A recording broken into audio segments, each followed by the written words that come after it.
ஆசிரியர் தகுதி தேர்வு புதிதாக பணியில் சேருவோருக்கு மட்டுமல்ல, ஏற்கனவே பணியில் இருப்போருக்கும் கட்டாயம் என அதிரடி உத்தரவு பிறப்பித்துள்ளது உச்சநீதிமன்றம். இது யாரையெல்லாம் பாதிக்கும்? இந்த தொகுப்பில் பார்க்கலாம்.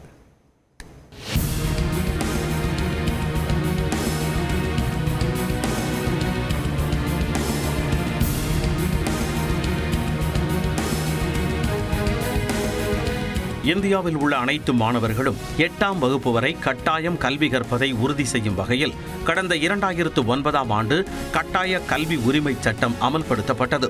இதனைத் தொடர்ந்து மாணவர்களுக்கு கல்வி கற்றுத்தரும் ஆசிரியர்களுக்கும் தகுதியை நிர்ணயிக்கும் வகையில் டீச்சர்ஸ் எலிஜிபிலிட்டி டெஸ்ட் எனப்படும் ஆசிரியர் தகுதி தேர்வை தேசிய ஆசிரியர் கல்விக் குழுமம் 2011ஆம் ஆண்டு அறிமுகம் செய்தது. இதன்படி ஆசிரியர் தகுதி தேர்வில் தேர்ச்சி பெற்றவர்கள் மட்டுமே அரசு மற்றும் அரசு உதவி பெறும் பள்ளிகளில் 1 முதல் 8ஆம் வகுப்பு பாடம் நடத்துவதற்கு பணியமர்த்தப்பட்டனர். தமிழ்நாட்டை பொறுத்தவரையில் ஆசிரியர் பணியாளர் தேர்வு வாரியம் ஆசிரியர் தகுதி தேர்வை நடத்தி வருகிறது. 2012ஆம் ஆண்டு முதல் தமிழ்நாட்டில் டெட் தேர்வு நடத்தப்பட்டு வருகிறது. தாள் 1 மூலம் 1 முதல் 5ஆம் வகுப்புகளுக்கான ஆசிரியர்களும், தாள் 2 மூலம் 6 முதல் 8ஆம் வகுப்புகளுக்கான ஆசிரியர்களும் நியமிக்கப்பட்டு வருகின்றனர். இந்த நிலையில்தான் ஆசிரியர் பதவி உயர்வுக்கு ஆசிரியர் தகுதி தேர்வு கட்டாயம் என சென்னை உயர்நீதிமன்றம் 2011ஆம் ஆண்டு ஜூலை 29ஆம் தேதிக்கு முன்னர் பணிக்கு சேர்ந்தவர்களுக்கு தகுதி தேர்வு கட்டாயமில்லை என தீர்ப்பு அளித்தது. இதை எதிர்த்து சில ஆசிரியர் சங்கங்களும் தமிழ்நாடு அரசும் உச்சநீதிமன்றத்தில் மேல்முறையீடு செய்தன. இதேபோல தங்களுக்கு டெட் தேர்வு பொருந்தாது என சிறுபான்மையினர் கல்வி நிறுவனங்களை நடத்துவோரும் உச்சநீதிமன்றத்தில் மனு தாக்கல் செய்தனர். இந்த வழக்குகளை விசாரித்த திபன்கார் தத்தா மற்றும் அகஸ்டின் ஜார்ஜ் அமர்வு அளித்துள்ள தீர்ப்புதான் தற்பொழுது பெரும் அதிர்வலைகளை ஏற்படுத்தியுள்ளது. சிறுபான்மையினர் கல்வி நிறுவனங்கள் தொடர்ந்த வழக்கை அதிக நீதிபதிகள் கொண்ட அமர்வுக்கு மாற்றுவதாக தெரிவித்த நீதிபதிகள் ஆசிரியர்கள் பதவி உயர்வு பெற டெட் தேர்ச்சி கட்டாயம் என்ற உத்தரவை பிறப்பித்தனர். இது தவிர தற்பொழுது பணியில் இருக்கும் ஆசிரியர்கள் தங்கள் பணியில் நீட்டிக்க வேண்டுமானால் டெட் தேர்வில் தேர்ச்சி பெற வேண்டும் என்ற அதிரடி உத்தரவையும் பிறப்பித்தனர்.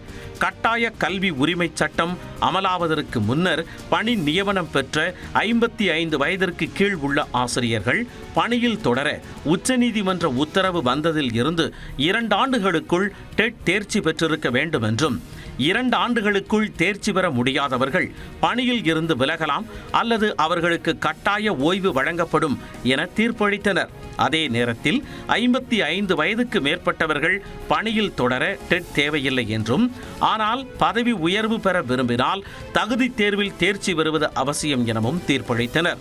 உச்சநீதிமன்றத்தின் இந்த தீர்ப்பு அதிர்ச்சி அளிப்பதாக ஆசிரியர் சங்க நிர்வாகிகள் தெரிவித்தனர். 2004 ரெக்ரூட்மெண்ட் ஆன பிசிக்ஸ் கெமிஸ்ட்ரிலாம் ப்ரொமோஷனில் போயிட்டாங்க.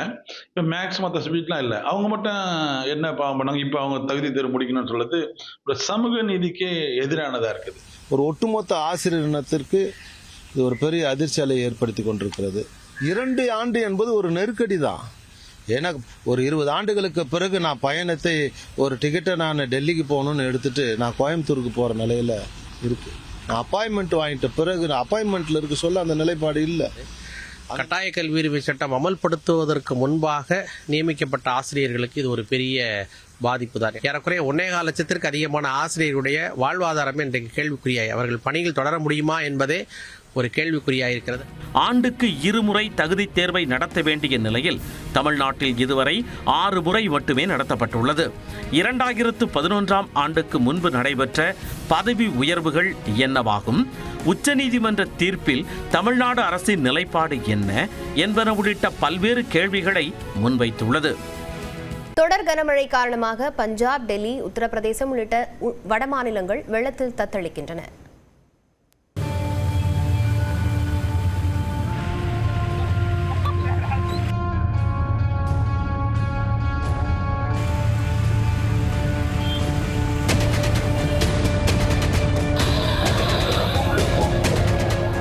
தொடர் கனமழையால் தலைநகர் டெல்லி தத்தளிக்கும் நிலை ஏற்பட்டுள்ளது. குருகிராம் தேசிய நெடுஞ்சாலை, சவுக் மேம்பாலம் உள்ளிட்ட இடங்களில் கொட்டி தீர்த்த கனமழையால் தண்ணீர் தேங்கி கடும் போக்குவரத்து நெரிசல் ஏற்பட்டுள்ளது.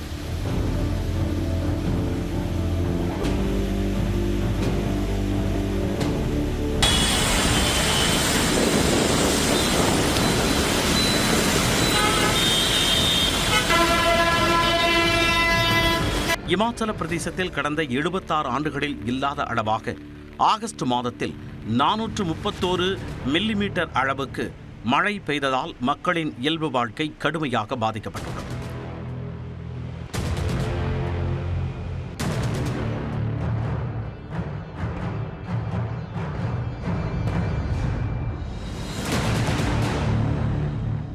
அதேபோல் பஞ்சாபின் லூதியானா, அமிர்தசரஸ் உள்ளிட்ட பல்வேறு பகுதிகளில் பெய்த மழையால் சாலைகளில் மழைநீர் தேங்கி நின்றன. குடியிருப்புகளை வெள்ளம் சூழ்ந்தன. வெள்ள பாதிப்புகள் குறித்து பஞ்சாப் முதலமைச்சர் பகவந்த் மானிடம் பேசிய பிரதமர் மோடி வேண்டிய உதவிகளை வழங்க தயாராக இருப்பதாக உறுதியளித்தார்.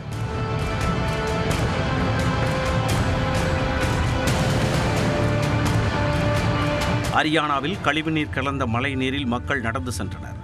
போதிய முன்னெச்சரிக்கை நடவடிக்கைகள் எடுக்கவில்லை என கூறி அரசை கண்டித்து காங்கிரஸ் தொண்டர்கள் படகு போராட்டத்தில் ஈடுபட்டனர்.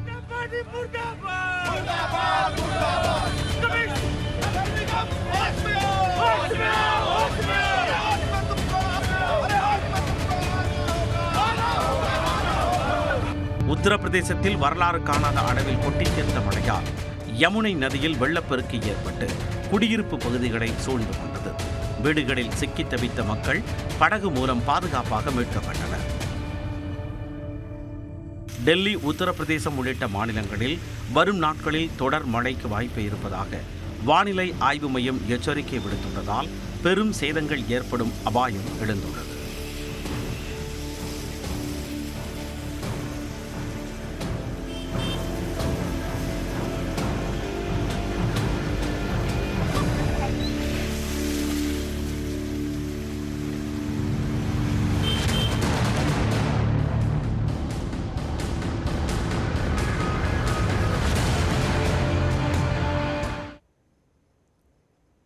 தெருநாய்கள் தொடர்பான விவாதத்தில் பங்கேற்ற நடிகர் படவா கோபியின் பேச்சு இணையத்தில் சர்ச்சையை ஏற்படுத்தியதை அடுத்து இந்த விவகாரத்தில் அவர் மன்னிப்பு கேட்டு வீடியோ வெளியிட்டுள்ளார். நடிகர் அளித்துள்ள விளக்கம் என இந்த தொகுப்பில் பார்க்கலாம். தேசிய தலைநகர் பகுதியில் உள்ள அனைத்து தெருநாய்களையும் காப்பகத்தில் அடைத்து பராமரிக்க வேண்டுமென உச்ச நீதிமன்றத்தில் 2 நீதிபதிகள் கொண்ட பெஞ்ச் அண்மையில் உத்தரவிட்டது. இதற்கு விலங்கு நல ஆர்வலர்கள் பலரும் ஆட்சேபனை தெரிவித்து போராட்டத்தில் இறங்கினர். இதனையடுத்து தலைமை நீதிபதி PR கவாய் இந்த விவகாரத்தை 3 நீதிபதிகள் கொண்ட பெஞ்சிற்கு மாற்றி உத்தரவிட்டார். விசாரணைக்கு பிறகு டெல்லியில் உள்ள தெருநாய்களை காப்பகங்களில் அடைப்பதற்கு பதிலாக கருத்தடை மற்றும் தடுப்பூசி செலுத்தி மீண்டும் அதே பகுதியில் விடலாம் என நீதிமன்றம் ஆலோசனை வழங்கியது. இந்த விவகாரம் நாடு முழுவதும் பெரும் சர்ச்சைகளை கிளப்பி வந்த நிலையில் தனியார் தொலைக்காட்சி நிகழ்ச்சி ஒன்றில் தெருநாய் சர்ச்சை தொடர்பான விவாதம் நடைபெற்றது. இந்த விவாதத்தில் சிறப்பு விருந்தினராக கலந்து கொண்ட நடிகர் படவா கோபி பேசியது இணையத்தில் சர்ச்சையை ஏற்படுத்தியது. தெருநாய்களுக்கு ஆதரவாக பேசிய நடிகர் படவா கோபி உணர்ச்சி வசப்பட்டு பேசிய சில கருத்துக்கள் தெருநாய்களால் பாதிக்கப்பட்டவர்கள் மற்றும் பொதுமக்களின் உணர்வுகளை புண்படுத்துவது போல அமைந்தன. சமூக வலைத்தளங்களில் இந்த விவாதத்தின் வீடியோ பரவியதும் பலரும் படவா கோபிக்கு எதிராக கடும் கண்டனங்களை பதிவு செய்தனர். இந்நிலையில் தனது பேச்சுக்கு விளக்கம் அளித்து வீடியோ வெளியிட்ட நடிகர் படவா கோபி அதில் மன்னிப்பு கேட்டுள்ளார். தான் பேசியது தவறாக புரிந்து கொள்ளப்பட்டது என்று குறிப்பிட்ட அவர், பொதுமக்கள் யாரும் என்னை தவறாக நினைத்து விடாதீர்கள். நான் பேசியது யாருடைய மனதையும் புண்படுத்தும் நோக்கத்தில் அல்ல. என்னுடைய கருத்துக்கள் அப்படி புரிந்து கொள்ளப்பட்டிருந்தால் அதற்கு நான் மனதார மன்னிப்பு கேட்டுக்கொள்கிறேன் என தெரிவித்தார். நாயினுடைய குணம், 2வது நம்முடைய பிஹேவியர், 3வது அதுக்கான தீர்வு. அந்த தீர்வையும் நம்முடைய பிஹேவியரையும் சொன்னதை அவங்க போடவே இல்லை. 9 மணிக்கு மேல நாய்க்கு தெரியாது நீ நல்லவனா கெட்டவனா அப்படின்னு. அது டெரிட்டரியில மார்க் பண்ணி வச்சிருக்கோம். வந்தா கொலைக்கும் கடிக்கும், புது ஆள் வந்தா அப்படின்றது தான் நாங்க பதிவு பண்ணேன். ஆனா வெறும் 9 மணிக்கு மேல வரக்கூடாது, 11 மணிக்கு கூட யாருமே ஏரியாக்குள்ள வரக்கூடாது அப்படின்னு கட் பண்ணி அவர் கேட்ட கேள்வி ரியாக்ஷன்ல இதை போட்டிருக்காங்க. மக்கள் யாரும் தயவுசெய்து என்ன தப்பா நினைக்காதீங்க. அப்படியே நீங்க என்னுடைய பேச்சால உங்களுக்கு யாருக்காவது காயமடைந்தீர்கள், பாதிக்கப்பட்டவர்கள், உங்களுக்கு அது தப்பா தோணுச்சுன்னா தயவுசெய்து என்னை மன்னிச்சிடுங்க. நான் அந்த மாதிரியான எந்தவித ஒரு எண்ணத்திலையுமே நான் இதுல கலந்துக்கல. மனிதர்கள் மேல இருக்க அன்பினாலையும் நாயின் மேல இருக்கக்கூடிய அன்பினாலையும் நம்ம இது 2த்துக்குமே ஒரு தீர்வு கிடைக்கும் அப்படின்ற ஒரு நோக்கத்தை நான் நிகழ்ச்சிக்கு போனேன். இதேபோல நடிகை அம்மு ராமச்சந்திரன் என்பவரும் நிகழ்ச்சியில் தான் பேசியது குறித்து விளக்கம் அளித்தார். நாய்க்கடியில் இருந்து மக்களை எப்படி காக்க முடியும் என தீர்வு காணவே விவாதத்தில் பங்கேற்றேன் என்றும் சமூக வலைத்தள ட்ரோலுக்கெல்லாம் பயப்பட மாட்டேன் என்றும் நடிகை அம்மு விளக்கமளித்துள்ளார். மக்களாகிய நாமளும் அவங்க கிட்ட கடி வாங்காம எந்த அளவுக்கு தோழமையோட இருக்க முடியும், அதுக்கான சொல்யூஷன் என்ன கிடைக்கும் அப்படிங்கிறதுக்காக தான் இந்த ஷோல போய் உட்கார்ந்தமே தவிர மத்தபடி வேற எதுக்குமே கிடையாது. திருநாய்கள் விவகாரம் நாளுக்கு நாள் விஸ்வரூபம் எடுத்து வரும் நிலையில் பாதிக்கப்பட்டோரின் மனநிலையை புரிந்து கொண்டு தீர்வளிக்கும் ஆக்கப்பூர்வமான நடவடிக்கைகளில் இறங்க வேண்டும் என்பதே சமூக ஆர்வலர்களின் கருத்தாக உள்ளது. ஒரு நிமிட செய்தி தொகுப்புகள் சிலவற்றை பார்க்கலாம். கட்டாய கல்வி உரிமை சட்டத்தின் கீழ் தனியார் பள்ளிகளில் 25% இடஒதுக்கீட்டிற்கு நிதி விடுவிக்கப்படாமல் இருப்பது குறித்து மத்திய அரசு 4 வாரங்களுக்குள் பதிலளிக்க உச்சநீதிமன்றம் நோட்டீஸ் அனுப்பியுள்ளது. மத்திய அரசு நிதி ஒதுக்காவிட்டால் மாநில அரசு நிதி ஒதுக்கீடு செய்து திட்டத்தை செயல்படுத்த வேண்டும் என்ற சென்னை உயர்நீதிமன்ற உத்தரவை எதிர்த்து உச்சநீதிமன்றத்தில் தமிழ்நாடு அரசு மேல்முறையீடு செய்தது. இந்த மனு விசாரணைக்கு வந்தபோது தமிழ்நாடு அரசு தரப்பில் ஆஜரான வழக்கறிஞர் வில்சன், இத்திட்டத்தின் கீழ் மத்திய அரசு 60%, மாநில அரசு 40% என நிதி வழங்க வேண்டும் என வகுக்கப்பட்டுள்ள நிலையில் மாநில அரசே பொறுப்பேற்க வேண்டும் என்று சென்னை உயர்நீதிமன்றம் தீர்ப்பளித்துள்ளது தவறானது என்று வாதிட்டார். 2021, 22 மற்றும் 2022, 23 கல்வியாண்டுகளுக்கான மத்திய அரசு பங்களிப்பான 342.69 கோடி ரூபாய் இதுவரை வழங்கப்படவில்லை என்றும் அதனால் அனைத்து நிதி ஒதுக்கீட்டையும் தமிழ்நாடு அரசே செய்துள்ளதாகவும் குறிப்பிட்டார்.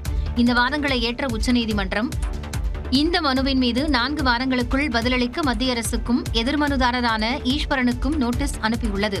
இதுகுறித்து கருத்து தெரிவித்த பள்ளிக்கல்வித்துறை அமைச்சர் அன்பில் மகேஷ் நல்ல தீர்ப்பு வரும் என நம்புவதாக கூறினார்.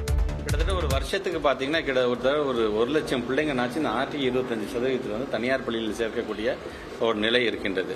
ஸோ அது சார்ந்த அந்த பிள்ளைகளுடைய எதிர்காலம், அதே போன்று அதை பேர் பண்ணி இருக்கக்கூடிய ஒரு தனியார் பள்ளிகளும் இருக்கிறார்கள். சில நேரத்தில் அந்த பேரண்ட்ஸ் மூலமாக அந்த அவங்கள்ட்ட வலியுறுத்தி அந்த பணத்தை வாங்கக்கூடிய தனியார் பள்ளிகளும். ஸோ இது எதுவும் இல்லாத வகையில், எந்த பாதிப்பும் இல்லாத வகையில் எங்களுடைய பிள்ளைங்களுக்கான அந்த பணத்தை வழங்க வேண்டும் என்று நாங்கள் வலியுறுத்திக் கொண்டிருக்கின்றோம். கண்டிப்பாக ஒரு நல்ல தீர்ப்பு வரும் என்று நாங்கள். தனியார் பள்ளிகளில் 25% இடங்களை ஏழை மாணவர்களுக்கு வழங்கும் இந்த திட்டத்திற்கு இந்த ஆண்டிற்கான அறிவிப்பு நிதி சிக்கல் காரணமாக வெளியாகவில்லை என்பது குறிப்பிடத்தக்கது. தமிழக பொறுப்பு டிஜிபி வெங்கடராமன் நியமனத்தில் குளறுபடி நடந்துள்ளதாக எதிர்க்கட்சித் தலைவர் எடப்பாடி பழனிசாமி குற்றம் சாட்டியுள்ளார். மக்களை காப்போம், தமிழகத்தை மீட்போம் என்ற பெயரில் பரப்புரை மேற்கொண்டுள்ள அவர் மதுரை திருப்பரங்குன்றத்தில் 4ஆம் கட்ட பரப்புரை பயணத்தை தொடங்கினார். அப்போது டிஜிபி நியமனம் குறித்து விமர்சித்தார். ஒரு டிஜிபி பதவி ஏற்றிருக்கிறார், அந்த தகுதியின் அடிப்படையில் அவர்கள் நியமிக்கவில்லை. 8 டிஜிபிக்கு பிறகு 9வது டிஜிபியாக இருக்கின்ற அவர் பொறுப்பு டிஜிபியாக நியமித்திருக்கின்றார். அதிமுக மீண்டும் ஆட்சிக்கு வந்தால் மதுரையில் மல்லிகைப்பூ வாசனை திரவிய தொழிற்சாலை அமைக்கப்படும் என்று இபிஎஸ் உறுதியளித்தார். அவனியாபுரம் என்று சொன்னால் பெயர் பெற்ற ஊர் அவனியாபுரம். இந்த பகுதியிலே ஜல்லிக்கட்டு காளை சிலை அமைக்க வேண்டும் என்று சொல்லியிருக்கிறீர்கள். அனைத்து இந்திய அண்ணா திராவிட முன்னேற்ற கழக அரசு அமைந்தவுடன் உங்களுடைய கோரிக்கை நிறைவேற்றப்படும். இந்த அவனியாபுரத்திலே ஜல்லிக்கட்டு காளை சிலை அமைக்கப்படும். திமுக ஆட்சியில் ஜல்லிக்கட்டு போட்டி நடத்துவதில் கூட ஊழல் நடப்பதாகவும் எடப்பாடி பழனிசாமி குற்றம் சாட்டினார். தமிழ்நாட்டில் பொறுப்பு டிஜிபி நியமனத்திற்கு எதிராக உச்சநீதிமன்றத்தில் மனு தாக்கல் செய்யப்பட்டுள்ளது.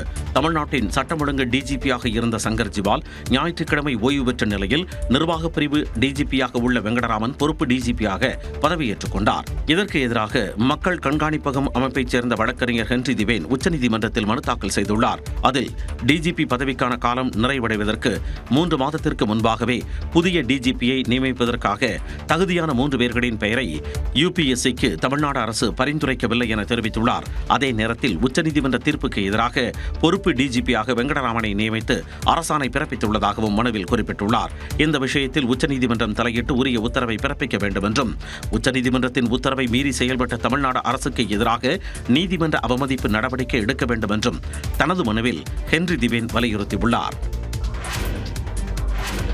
கேரளாவில் மூளையை தின்னும் அமீபா வைரஸ் பாதிப்பால் 3 மாத ஆண் குழந்தை உட்பட 2 பேர் உயிரிழந்தது அதிர்ச்சியை ஏற்படுத்தியுள்ளது. கேரள மாநிலத்தில் மூளையை தின்னும் அமீபா கிருமி வேகமாக பரவி வருகிறது.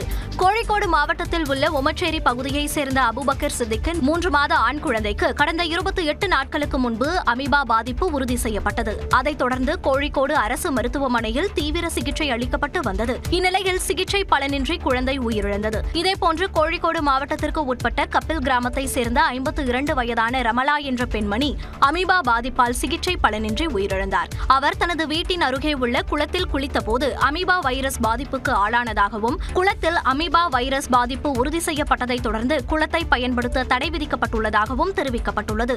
இதனால் ஒரே மாதத்தில் அமீபா தொற்றால் உயிரிழந்தோர் எண்ணிக்கை 3ஆக உயர்ந்துள்ளது. வாக்குரிமை என்ற பெயரில் மக்களவை எதிர்க்கட்சித் தலைவர் ராகுல் காந்தி மேற்கொண்ட 14 நாள் பயணம் நிறைவு பெற்றது. பீகாரில் விரைவில் சட்டப்பேரவைத் தேர்தல் நடைபெறவுள்ள நிலையில் சிறப்பு தீவிர வாக்காளர் பட்டியல் திருத்தத்தை தேர்தல் ஆணையம் மேற்கொண்டது. அதன் அடிப்படையில் சுமார் 65 லட்சம் வாக்காளர்கள் பட்டியலில் இருந்து நீக்கப்பட்டனர். இதனால் பீகார் மக்களின் வாக்குரிமை திருடப்பட்டதாக கூறிய எதிர்க்கட்சித் தலைவர் ராகுல் காந்தி பீகாரில் கடந்த 14 நாட்களாக வாக்குரிமை என்ற பெயரில் யாத்திரை மேற்கொண்டார். ராகுலுடன் இணைந்து தமிழ்நாடு முதலமைச்சர் மு.க.ஸ்டாலின், ஆர்ஜேடி கட்சித் தலைவர் தேஜஸ்வி யாதவ் உள்ளிட்ட பல தலைவர்கள் பங்கேற்றனர். 14 நாட்கள் 1300 கிலோமீட்டர் பயணம் மேற்கொண்ட ராகுல் காந்தி இறுதி நாளில் பீகார் தலைநகர் பாட்னாவில் நடைப்பயணம் மேற்கொண்டார். அப்போது அனுமதி இல்லாத இடத்தில் பேரணி செல்ல காவல்துறையினர் தடை விதித்தனர். இதையடுத்து நடைபெற்ற கூட்டத்தில் பேசிய ராகுல் காந்தி வாக்கு திருட்டு குறித்த புதிய மோசடியை வெளிப்படுத்தப் போவதாக தெரிவித்தார்.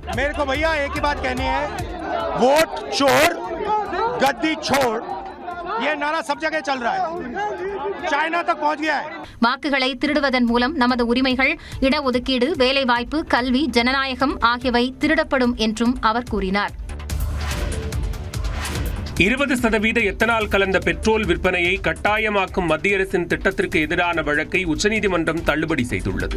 பெட்ரோலில் 20% எத்தனால் கலப்பதால் வாகனங்களின் இன்ஜின் பாதிக்கப்படுவதால் கலப்பு இல்லாத பெட்ரோலையும் வாடிக்கையாளர்களுக்கு விற்பனை செய்ய வேண்டும் என உத்தரவிடக் கோரி உச்சநீதிமன்றத்தில் பொதுநல மனு தாக்கல் செய்யப்பட்டிருந்தது.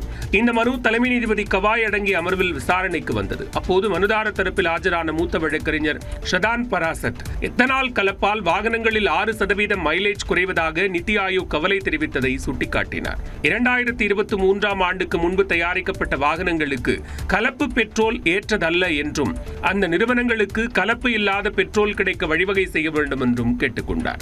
மத்திய அரசு தரப்பில் ஆஜரான வழக்கறிஞர் வெங்கடரமணி அனைத்து விஷயங்களையும் கருத்தில் கொண்டு அரசு இந்த முடிவை எடுத்துள்ளதாகவும் இதனால் கரும்பு, மக்காச்சோளம் பயிரிடும் விவசாயிகள் பயன்பெறுவார்கள் என்றும் வாதிட்டார். இருதரப்பு வாதங்களையும் கேட்ட நீதிபதிகள் எத்தனால் கலந்த பெட்ரோல் விற்பனைக்கு எதிரான மனுவை தள்ளுபடி செய்து உத்தரவிட்டனர். முன்னாள் அமைச்சரும் அதிமுக மூத்த தலைவருமான செங்கோட்டையன் தனது அரசியல் நிலைப்பாடு குறித்து வரும் 5ஆம் தேதி அறிவிக்க உள்ளதாக தகவல் வெளியாகியுள்ளது. முன்னாள் முதலமைச்சர் எம்ஜிஆர் காலத்தில் இருந்தே கொங்கு மண்டல அதிமுகவின் முக்கிய முகங்களில் ஒருவராக திகழ்பவர் கே.ஏ. செங்கோட்டையன். அதிமுகவின் ஆட்சி மற்றும் கட்சியில் பல்வேறு முக்கிய பொறுப்புகளை வகித்த அவர் அமைச்சர் உள்ளிட்ட பதவிகளிலும் இருந்தவர். அதிமுக மூத்த நிர்வாகியான செங்கோட்டையன் அக்கட்சியின் பொதுச் செயலாளர் எடப்பாடி பழனிசாமியுடன் தற்பொழுது அதிருப்தியில் இருந்து வருவதாக கூறப்படுகிறது.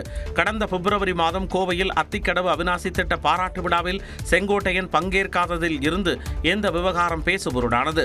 இந்நிலையில் தனது அரசியல் நிலைப்பாடு குறித்து வரும் 5ஆம் தேதி செங்கோட்டையன் அறிவிக்க உள்ளதாக தகவல் வெளியாகியுள்ளது. கோபிச்செட்டிப்பாளையத்தில் செய்தியாளர்களை சந்தித்து பல்வேறு விஷயங்கள் குறித்து அவர் மனம் திறக்க உள்ளதாகவும் கூறப்பட்டுள்ளது. சட்டமன்ற தேர்தல் பரபரப்புகளுக்கு மத்தியில் செங்கோட்டையன் செய்தியாளர்களை சந்திக்க உள்ளது அரசியல் வட்டாரத்தில் எதிர்பார்ப்பை ஏற்படுத்தியுள்ளது. சென்னை மாநகராட்சியின் 2 மண்டலங்களில் தூய்மை பணியாளர்கள் பணிக்கு வராததால் 2000 டன் குப்பைகள் தேங்கி நோய் பரவும் அபாயம் ஏற்பட்டுள்ளதாக உயர்நீதிமன்றத்தில் ஒப்பந்த நிறுவனம் தெரிவித்துள்ளது. சென்னை மாநகராட்சியில் 2 மண்டலங்களில் தூய்மை பணிகளை தனியாருக்கு வழங்குவதற்கு எதிர்ப்பு தெரிவித்து உழைப்போர் உரிமை இயக்கம் சார்பில் சென்னை உயர்நீதிமன்றத்தில் மனு தாக்கல் செய்யப்பட்டது.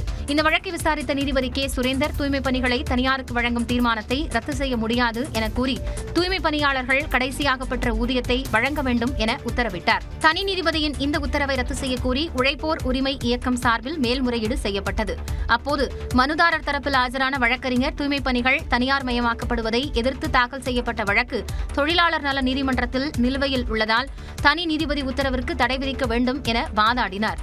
இதையடுத்து சென்னை மாநகராட்சி சார்பில் ஆஜரான தமிழக அரசின் தலைமை வழக்கறிஞர் தனி நீதிபதி உத்தரவின் அடிப்படையில் தொழிலாளர் நல நீதிமன்றத்தில் உள்ள வழக்கு முடியும் வரை தூய்மை பணியாளர்களுக்கு ஏற்கனவே வழங்கப்பட்ட 761 ரூபாய் ஊதியத்தை தொடர்ந்து வழங்க ஒப்பந்த நிறுவனம் ஒப்புக்கொண்டுள்ளதாக கூறினார். அனைத்து தரப்பு வாதங்களையும் கேட்ட நீதிபதிகள் எந்த இடைக்கால உத்தரவையும் பிறப்பிக்கப் போவதில்லை என கூறி மனுவிற்கு அக்டோபர் 6ஆம் தேதிக்குள் பதிலளிக்கும்படி சென்னை மாநகராட்சிக்கும் ஒப்பந்த நிறுவனத்திற்கும் உத்தரவிட்டு விசாரணையை தள்ளி வைத்தனர். கன்னியாகுமரி மாவட்டம் குலசேகரத்தில் தனியார் ஹோமியோபதி மருத்துவக் கல்லூரியில் ஓணம் பண்டிகையை மாணவர்கள் ஆட்டம்பாட்டத்துடன் உற்சாகமாக கொண்டாடினர். குலசேகரம் அருகே இயங்கி வரும் தனியார் ஹோமியோபதி மருத்துவக் கல்லூரியில் ஒவ்வொரு ஆண்டும் ஓணம் பண்டிகை விமர்சையாக கொண்டாடப்படுவது வழக்கம். அந்த வகையில் மகாபலி மன்னனை மேலதாளத்துடன் வரவேற்பது, மலர்களால் கோலமிடுவது என ஓணம் பண்டிகையை பிரதிபலிக்கும் நிகழ்ச்சிகளை மாணவர்கள் அரங்கேற்றினர்.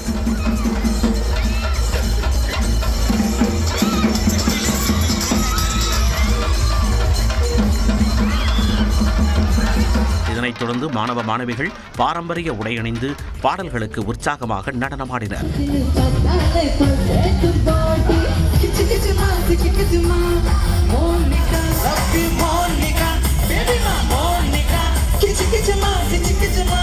இதையடுத்து 100 மாணவிகள் இணைந்து ஆடிய திருவாதிரை நடனம் காண்போரை வெகுவாக ஈர்த்தது.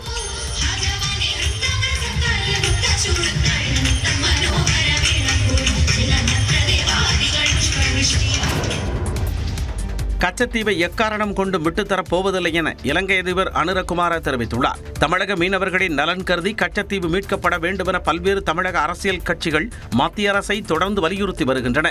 இந்நிலையில் இலங்கை அதிபர் அனுரகுமார 2 நாள் பயணமாக யாழ்ப்பாணத்திற்கு சென்றார். மயிலிட்டி துறைமுகத்தில் பல்வேறு திட்டங்களை தொடங்கி வைத்த அவர் யாழ்ப்பாணத்தில் சர்வதேச கிரிக்கெட் மைதானம் அமைப்பதற்கும் அடிக்கல் நாட்டினார். பிறகு திடீரென 4 ரோந்து படகுகளுடன் கச்சத்தீவுக்கு சென்ற அவர் 1 மணி நேரத்திற்கு மேலாக கச்சத்தீவை சுற்றி பார்த்தார். அப்போது பேசிய அவர், இலங்கை மக்கள் நலனுக்காக கச்சத்தீவை பாதுகாக்கும் பொறுப்பை நிறைவேற்றுவேன் எனவும் எந்த செல்வாக்கிற்கும் அடிபணிய மாட்டேன் எனவும் தெரிவித்தார். பின்னர் கச்சத்தீவின் எதிர்கால வளர்ச்சி திட்டங்கள் குறித்தும் ஆலோசனை மேற்கொண்டார். அதன் பிறகு இலங்கை கடற்படையின் ரோந்து படகில் யாழ்ப்பாணம் திரும்பினார். இலங்கை அதிபர் ஒருவர் கச்சத்தீவுக்கு பயணம் சென்றது இதுவே முதல் முறை என கூறப்படுகிறது.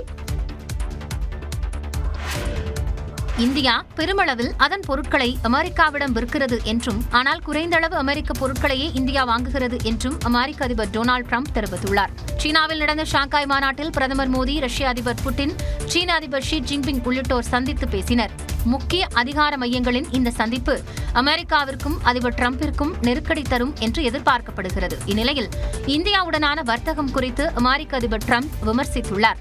பல தசாப்தங்களாக ஒருதலைப்பட்ச உறவே இரு நாடுகளுக்கும் இடையே நிலவி வருவதாகவும், பிற நாடுகளை காட்டிலும் அமெரிக்காவிடம் இந்தியா அதிக வரிகளை வசூலிப்பதாகவும் டிரம்ப் குற்றம் சாட்டியுள்ளார். இது முற்றிலும் ஒருதலைப்பட்ச பேரழிவு என்றும், அமெரிக்காவிடம் வாங்குவதை விட ரஷ்யாவிடம் அதிக அளவில் எண்ணெய் மற்றும் ராணுவ பொருட்களை இந்தியா வாங்குவதாகவும் விமர்சித்துள்ளார்.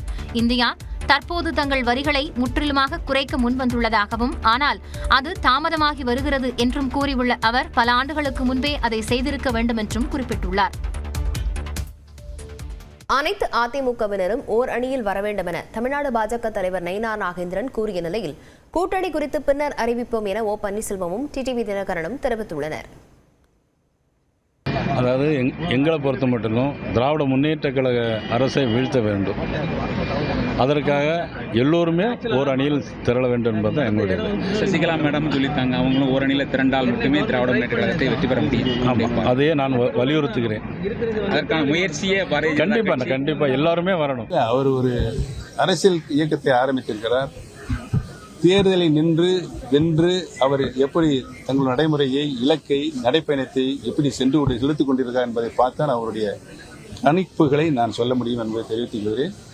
இன்றைய நிலையில் அவர் இயக்கத்தை ஆரம்பித்திருக்கிறார். அவருக்கு என்னுடைய வாழ்த்துக்களை தெரிவிக்கிறேன். எதிர்காலத்தில் எதுவும் நடக்கலாம்.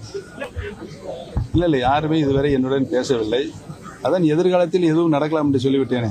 மாண்புமிகு மோடி அவர்கள் 3வது முறையாக இந்தியாவின் பிரதமராக வருவதுதான் நாட்டுக்கு நல்லது, பாதுகாப்பிற்கு நல்லது, இந்தியாவின் வளர்ச்சிக்கு நல்லது என்கிற அடிப்படையில் எந்தவித நிபந்தனைமற்ற ஆதரவை, அதாவது அன்கண்டிஷனல் சப்போர்ட்டை நாங்கள் கொடுத்தோம். 26 சட்டமன்ற பொதுத் தேர்தல் என்பது வேறு, அதில் எங்கள் நிலைப்பாடை நீங்கள் பொறுத்திருங்க.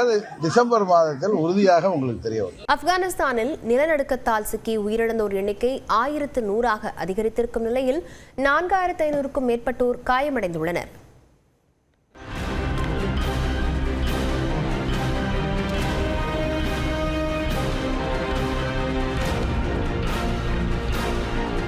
நிலநடுக்கத்தால் உருக்குலைந்து கிடக்கும் ஆப்கானிஸ்தானின் சோக காட்சிகளே இவை. ஆப்கானிஸ்தானில் பாகிஸ்தான் எல்லையையொட்டி அமைந்துள்ளது ஜலாலாபாத். இந்நகரை மையமாக கொண்டு திடீர் நிலநடுக்கம் ஏற்பட்டது. ரிக்டர் அளவுகோலில் இது 6 பதிவான நிலையில் அப்பகுதியைச் சுற்றி அடுத்தடுத்து ஏற்பட்ட நில அதிர்வுகளால் ஆயிரக்கணக்கான வீடுகள் தரைமட்டமாகின. இதில் இடிபாடுகளில் சிக்கி ஏராளமானோர் உயிரிழந்த நிலையில் பலர் காயமடைந்தனர்.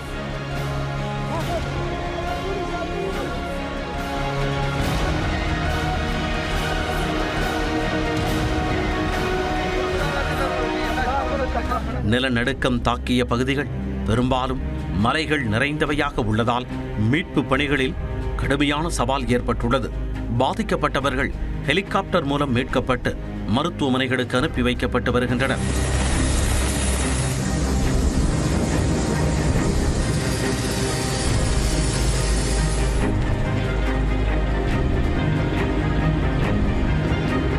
ஆப்கானிஸ்தானில் சமீப ஆண்டுகளில் ஏற்பட்ட மிக மோசமான நிலநடுக்கங்களில் ஒன்றாக இது அமைந்துள்ள நிலையில் உயிரிழப்பு மேலும் அதிகரிக்கலாம் என அஞ்சப்படுகிறது. ஆப்கானிஸ்தானில் பயன்படுத்தப்படும் பாரம்பரிய கட்டுமான முறைகள் நிலநடுக்கங்களை தாங்கும் வகையில் நவீன பொறியியல் முறையில் வடிவமைக்கப்படவில்லை என கூறப்படுகிறது. இதனால் தான் மிதமான அளவிலான நிலநடுக்கங்கள் கூட அதிக உயிர் சேதத்தையும் பொருட்சேதத்தையும் ஏற்படுத்துகின்றன என கூறப்படுகிறது. பல வீடுகள் களிமண் மற்றும் கற்கள் போன்ற பொருட்களை பயன்படுத்தியே கட்டப்பட்ட நிலையில் பெரும் சேதத்தை சந்தித்துள்ளன.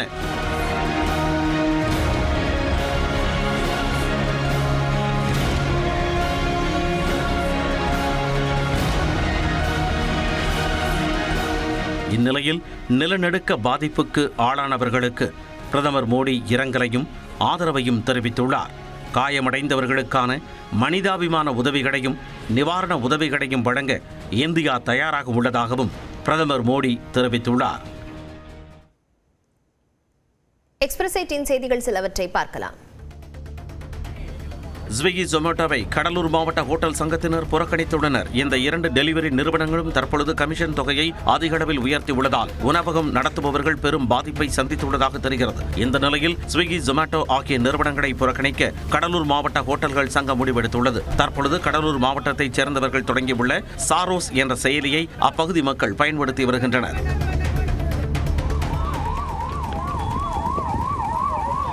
சென்னையில் இருந்து புனேவிற்கு பிளாஸ்டிக் சேர்களை ஏற்றிச் சென்ற கண்டெய்னர் லாரி கிருஷ்ணகிரி மாவட்டத்தில் உள்ள பெங்களூரு தேசிய நெடுஞ்சாலையில் தீ விபத்திற்கு ஆளானது. டயர் வெடித்ததில் நெருப்பு பற்றிய நிலையில் லாரியின் பின்பக்கம் முழுவதும் மளமளவென தீ பரவியது.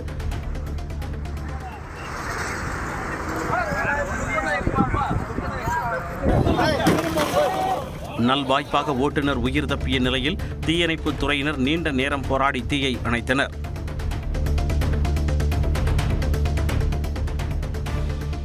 திருப்பூர் மாவட்டம் பல்லடம் நகராட்சிக்கு உட்பட்ட பகுதிகளில் 2 நாட்களில் 8 நாய்கள் மர்மமான முறையில் உயிரிழந்தது சந்தேகத்தை ஏற்படுத்தியது. காமராஜ் நகர், மகாலட்சுமிபுரம், கருப்பராயன் கோயில் வீதி உள்ளிட்ட பகுதிகளில் நாய்கள் வாயில் நுரை தள்ளியபடி இறந்து கிடந்தன. அப்பகுதி மக்கள் அதிர்ச்சியடைந்து புகார் அளித்த நிலையில் சுகாதாரத்துறையினர் இறந்த நாய்களின் உடலை மீட்டு விஷம் வைக்கப்பட்டதா என்ற கோணத்தில் விசாரணை மேற்கொண்டு வருகின்றனர். விருதுநகர் மாவட்டம் காரியாபட்டியில் அதிமுக பொதுச் செயலாளர் எடப்பாடி பழனிசாமி பங்கேற்கவிருந்த கூட்டத்துக்குள் புகுந்த கார் உடைத்து சேதப்படுத்தப்பட்டதால் பரபரப்பு ஏற்பட்டது. எடப்பாடி பழனிசாமி வருவதற்கு முன்பாக காரியாபட்டி திமுக பேரூராட்சி சேர்மனான செந்திலின் சகோதரர் சவுந்தர் கூட்டத்திற்குள் காரை ஓட்டி வந்தார். அதில் காரியாபட்டி காவல் ஆய்வாளரின் காலில் கார் மோதியதாகவும் அப்போது காரின் கண்ணாடியை அதிமுக தொண்டர்கள் உடைத்து சேதப்படுத்தியதாக கூறப்படுகிறது.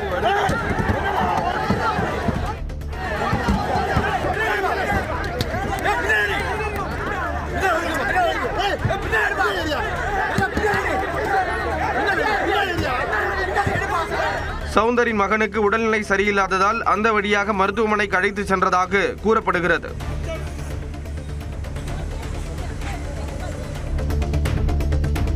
கோயம்புத்தூர் மாவட்டம் குப்பைப்பாளையத்தில் ஊருக்குள் புகுந்த யானை நீண்ட போராட்டத்திற்கு பின் வனத்திற்குள் விரட்டப்பட்டது. உணவு தேடி கொங்கு திருப்பதி கோயில் தேவராயபுரம் பகுதியில் நுழைந்த யானை அங்கிருந்த பொதுமக்களை அச்சுறுத்தியது. இது குறித்து தகவல் அறிந்து வந்த வனத்துறையினர் நீண்ட போராட்டத்திற்கு பின் யானையை விரட்டினர். திருப்பத்தூர் மாவட்டம் ஆம்பூர் அருகே அடுத்தடுத்து கடைகளில் கொள்ளையர்கள் புகுந்து கைவரிசை காட்டியுள்ளனர். சாமுண்டியம்மன் தோப்பு பகுதியில் காலனி தொழிற்சாலையில் புகுந்த கொள்ளையர்கள் அடுத்தடுத்த கடைகளில் இருந்த 4 லட்சம் ரூபாய் மதிப்பிலான மின் மோட்டார்கள், 40,000 ரூபாய் ரொக்கம், 2 மூட்டை அரிசி மற்றும் இ சேவை மையத்தில் 22,500 ரூபாய் ரொக்கம், அதன் பக்கத்தில் உள்ள விவசாய நிலத்தில் வைக்கப்பட்டிருந்த கடப்பாரை, மின் மோட்டார் ஆகியவற்றையும் திருடிச் சென்றுள்ளனர். காங்கிரஸ் மேலிடம் கேட்டுக்கொண்டதை அடுத்து நாடாளுமன்ற உறுப்பினர் சசிகாந்த் செந்தில் தனது உண்ணாவிரதத்தை தற்காலிகமாக கைவிடுவதாக அறிவித்துள்ளார். மத்திய பாஜக அரசு தமிழகத்திற்கு கல்வி நிதியை விடுவிக்கவில்லை என கூறி உண்ணாவிரத போராட்டத்தில் ஈடுபட்ட அவர் உடல்நிலை பாதிக்கப்பட்டு மருத்துவமனையில் அனுமதிக்கப்பட்டார்.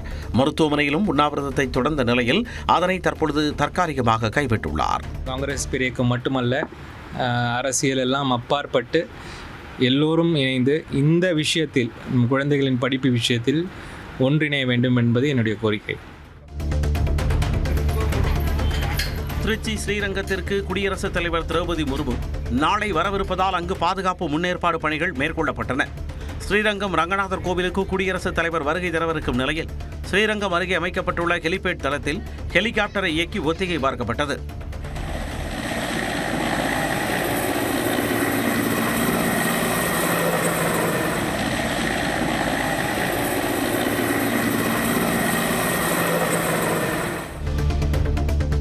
நெல்லை மாவட்டம் மானூர் அருகே அரசு பேருந்து கவிழ்ந்து விபத்துக்குள்ளானதில் ஓட்டுநர் உட்பட 20 பேர் காயமடைந்தனர்.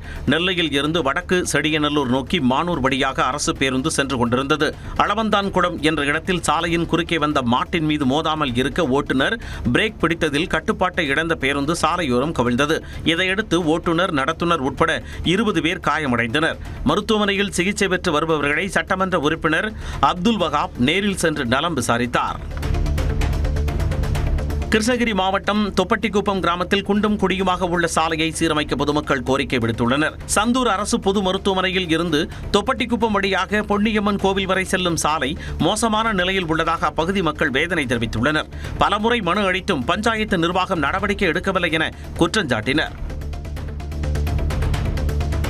ஸ்ரீவில்லிபுத்தூர் அருகே கே புதூர் பகுதியில் சாலையின் நடுவே இடையூறாக இருக்கும் மின்மாற்றியை இடமாற்றம் செய்ய பொதுமக்கள் கோரிக்கை விடுத்துள்ளனர். பேருந்து நிலையம் அருகே அமைக்கப்பட்டுள்ள மின்மாற்றியால் பேருந்துகள் வந்து செல்வதில் சிரமம் இருப்பதாகவும் அப்பகுதி வழியே நடந்து செல்ல அச்சமடைவதாகவும் பொதுமக்கள் கூறுகின்றனர். புகார் அளிக்கும் நபர்களிடம் மின்மாற்றியை இடமாற்றம் செய்ய பணம் கேட்பதாக மின்வாரிய அலுவலர்கள் மீது குற்றம் சாட்டுகின்றனர். அமெரிக்க வரி விதிப்பு உள்ளிட்ட காரணங்களால் தங்கம் மற்றும் வெள்ளி விலை இதுவரை இல்லாத அளவுக்கு புதிய உச்சத்தை தொட்டுள்ளன. தங்கம் விலை வரலாறு காணாத உச்சமாக 77,000 ரூபாயை கடந்துள்ளது. ஒரு சவரன் தங்கத்தின் விலை 680 ரூபாய் உயர்ந்து 77,640 ரூபாயாக உள்ளது. 1 கிராம் தங்கம் 9,705 ரூபாய்க்கு விற்பனை செய்யப்படுகிறது. வெள்ளியின் விலை ஒரே நாளில் கிராமுக்கு 2 ரூபாய் உயர்ந்து 136 ரூபாயாக உள்ளது. 10 நாட்களில் வெள்ளி விலை 6 ரூபாய் வரை அதிகரித்துள்ளது.